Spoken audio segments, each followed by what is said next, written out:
नारद मुनि नारायण नारायण का जाप करते हुए पहुंच गए अपने प्रभु के लोक यानी कि वैकुंठ लोक। वहां शेष शैया पर भगवान विष्णु विश्राम कर रहे थे और विष्णुप्रिया भगवती लक्ष्मी चरण कमल चापन में मग्न थी। नारद मुनि थोड़ा ठहरे, फिर सोचा कि प्रभु के विश्राम में विघ्नकारक न बन जाऊं, इसलिए चुपचाप चल पड़ने को उद्यत हुए। प्रभु को अपने भक्त का इस तरह से जाना नागवार गुजरा और उन्होंने नारद मुनि को रोका। प्रणाम निवेदन के बाद नारद मुनि ने अपने आने का उद्देश्य बताया।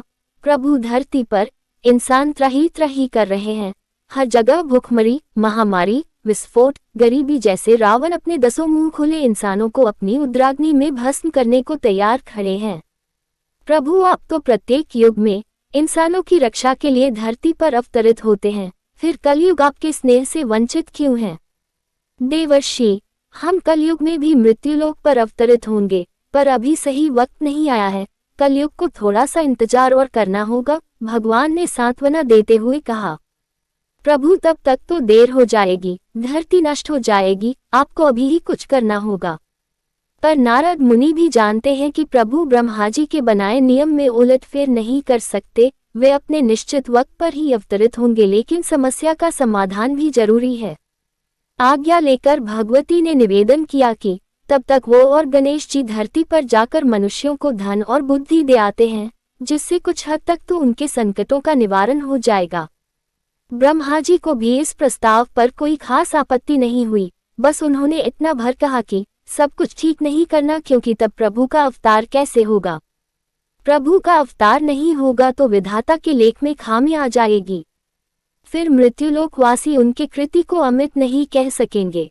भगवती लक्ष्मी और गणेश जी ने दीपावली के शुभ दिन को ही अवतरित होने का मन बनाया। इसी दिन वो अपने भक्तों की परेशानी को दूर करके अपने अपने धाम लौट जाएंगे। उन्होंने ऐसा विचार कर लिया। दीपावली के दिन में तो उनकी पूजा हुई नहीं, वो आए और लौट गए। लोग एक दूसरे से मिलने में, अपने अपने तोहफों को अच्छा बताकर दूसरों के तोहफे घटिया बतलाने में व्यस्त थे और इसी में रस पा रहे थे। दोनों अपना समूह बनाकर लौट गए। नारद जी ने उन्हें बताया कि पूजा तो रात को होती है, इसलिए आप दोनों रात को ही जावें। रात गए वे दोनों धरती लोक पर उतरने को तैयार हुए, पर ये क्या, बाहर से ही वायुमंडल प्रदूषित हो चुका था। सांस लेने में काफी तकलीफ हो रही थी। आकाश मार्ग धूल धुएं से अटा पड़ा था। जैसे तैसे बहुत मुश्किल से उन्होंने यात्रा जारी रखी और वो डर भी रहे थे कि जाने धरती निवासियों पर किस दानव ने आक्रमण कर दिया होगा। खैर, जैसे जैसे वो निकट पहुंचते गए, परेशानी बढ़ती गई। अब तो आग के गोलों से भी सामना करना पड़ रहा था। कानों को फोड़ती आवाजें, आगे के गोले, दम निकालता धुआं। एक बारगी तो उन्हें महसूस हुआ कि पृथ्वी पर 5वां विश्वयुद्ध छिड़ चुका है। खैर, जैसे तैसे करके वे धरती पर पहुंच ही गए। वे सोच रहे थे कि ऐसे माहौल में जब उन्हीं के लिए इतनी मुश्किलें हो रही हैं तो बेचारे इंसान कैसे जिंदा होंगे।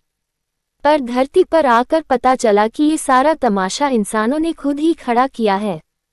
हद तो तब हो गई जब मस्ती के नाम पर एक बच्चे ने गणेश जी और लक्ष्मी जी के ठीक सामने बम फोड़ दिया और हंसने लगा। पर इनकी तो सिट्टी पिट्टी गुम हो चुकी थी, पर वे क्या करते? आखिर है तो ये बच्चे ही। बच्चों के साथ बड़े भी उनका उपहास उड़ाने से ना चूके। ये सब देखकर दोनों का मन अत्यंत ही दुखी हुआ और वे अपने धाम लौट गए। भगवान विष्णु से दोनों ने मिलकर कहा कि प्रभु, आप धरती पर अवतरित मत होइएगा, क्योंकि इस बार इंसान का दुश्मन कोई दानव नहीं, वे खुद हैं। भला जो खुद जलना चाहे तो उसे कोई कब तक बचा सकता है? और उन्होंने पूरा वृतांत कह सुनाया। त्रिदेव भी इस वृतांत को सुनकर अपनी बनाए इस सृष्टि की करतूतों से शर्मसार हुए और नारद मुनि तो इतने व्यथित हुए कि कुछ देर तक वो नारायण जाप करना भी भूल गए।